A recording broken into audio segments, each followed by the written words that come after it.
আমি অনুসূচিত জাতি যুৱ ছাত্ৰ পৰিষদে আজি 11টা দাবীত চাইকেল ৰেলী কৰিছোঁ। গোলাঘাট জিলাৰ বিভিন্ন আঞ্চলিক পৰ্যায়ৰ বিষয়ববীয়ে আঞ্চলিকভাৱে প্ৰতিনিধিত্ব হৈ থকা জিলা বিষয়ে আজি নিজৰ আঞ্চলিকত প্ৰতিনিধিত্ব কৰাসকলে নিজৰ আঞ্চলিকত আজি কাৰ্যসূচী লৈছে। আৰু মই গোলাঘাট জিলা অনুসূচিত যুৱ ছাত্ৰ পৰিষদৰ গোলাঘাট জিলালৈ ৰঙামাটিৰ পৰা প্ৰতিনিধিত্ব কৰাৰ কাৰণে মই আজি ৰঙামাটি আঞ্চলিক সমিতিৰ লগত মই আজি চাইকেল ৰেলীত তেখেতলোকক সহযোগিতা কৰিছোঁ। আজি আমাৰ দাবীসমূহ এটাই আছে যে অনুসূচিত জাতি সংৰক্ষণৰ পদত যিসকল ব্যক্তি বৰ্তমান চাকৰি কৰি আছে তেখেতলোকক অতি শীঘ্ৰে অসমৰ মুখ্যমন্ত্ৰী ডাঙৰীয়াই পদোন্নতি দিব লাগে, ছিনিয়ৰিটি পদোন্নতি দিব লাগে। তেখেতলোকক পদোন্নতি দিবৰ কাৰণে আমি অনুৰোধ জনাইছোঁ। 2 নম্বৰ প্ৰশ্ন হৈছে যে আমাৰ মিছন ভূমিপুত্ৰ নামৰ যিটো এপছ খুলি পেলাই যে আদাৰ চিডুল কাষ্টে আমাৰ চিডুল কাষ্টৰ চাৰ্টিফিকেট লৈ যি চাকৰি কৰি আছে অতি শীঘ্ৰে বন্ধ কৰিব লাগে। আৰু আমাৰ অতি শীঘ্ৰে অসমৰ মুখ্যমন্ত্ৰীক আমি এটা বিষয় অৱগত কৰি থকা হৈছে যে 2016 চনৰ পৰা 20 আৰু 21 ফেব্ৰুৱাৰী তাৰিখৰ পৰা যে অনুসূচিত জাতিৰ যি প্ৰতাৰণা কৰি আছে তেখেতলোকক আমি কৈছোঁ যে অনুসূচিত জাতিক এতিয়া কোনো কাৰণে প্ৰতাৰণা কৰা নচলিব। আগন্তুক লোকসভা ইলেকশ্যনত কিন্তু তাৰ প্ৰত্যুত্তৰ দিবৰ কাৰণে আমি কিন্তু প্ৰস্তুত হৈ আছোঁ।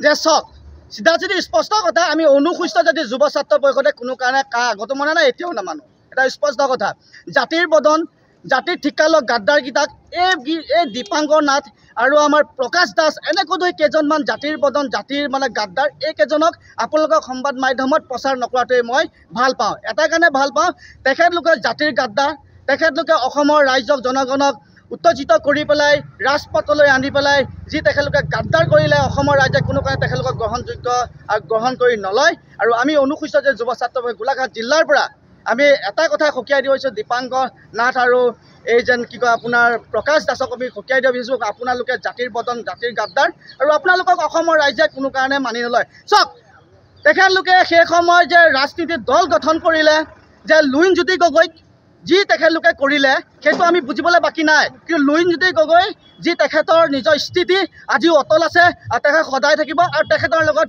সদায় অসমৰ ৰাইজে জনসাধাৰণে তেখেতক কিন্তু সহায়ৰ কথা স্পষ্ট কথা। আমি গাঁৱৰ যুৱক, গাঁৱৰ আমাৰ মাটি ভেটি আছে, আমি কেঁকুৰা নাঙল ধৰি হাল বাম। আমি অসমৰ ৰাইজক অনুসূচিত জাতিৰ নামত আমি প্ৰতিনিধিত্ব কৰিছোঁ। অনুসূচিত জাতিৰ ৰাইজ বিভিন্ন জনগোষ্ঠী জনজাতি সকলো লগত আমি কাম কৰি আমি এইটো নহয় যে আমি অকল অনুসূচিত জাতিৰ মানুহৰ কাৰণে যে কাম কৰিম সেইটো নহয়। অনুসূচিত জাতিৰ নীতি আদৰ্শ আছে, অনুসূচিত জাতিৰ সদায় এটা লক্ষ্য উদ্দেশ্য আছে।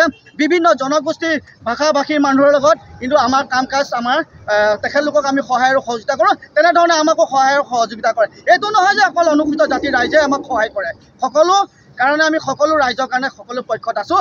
অনুসূচিত যুৱ ছাত্ৰ পৰিষদ অসমে কোনো কাৰণে নামানে, আগতো মনা নাই, এতিয়াও মনা নাই। প্ৰয়োজন হ'লে যদি তেখেতলোকে জাপি দিব আহে অসমৰ ৰাইজক, আমি ইয়াৰ পৰা প্ৰত্যাহ্বান জনাইছোঁ। দৰকাৰ হ'লে গুলি আমি বুকুত পাতি ল'ম। আমি অনুসূচিত যুৱ ছাত্ৰ পৰিষদে কোনো কাৰণে নামানো, আমি নামানো। অনুসূচিত যুৱ ছাত্ৰ পৰিষদে নামানে। আপুনিও ভুগিছে নেকি গেছৰ সমস্যাত? গেছ আৰু লিভাৰ ৰিলেটেড সকলো সমস্যাৰ একমাত্ৰ সমাধান গেষ্ট্ৰচিটি। বডজম, এচিডিটি, ফেটি লিভাৰ, পাইলছকে আদি কৰি ভিন্ন গেছৰ সমস্যাৰ সমাধানৰ বাবে কেৱল আপোনাৰ কাষত গেষ্ট্ৰচিটি।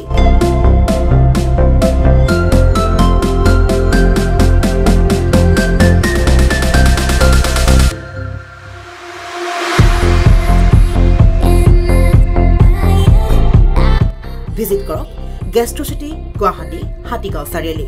যোগাযোগ নম্বৰ 7577999909।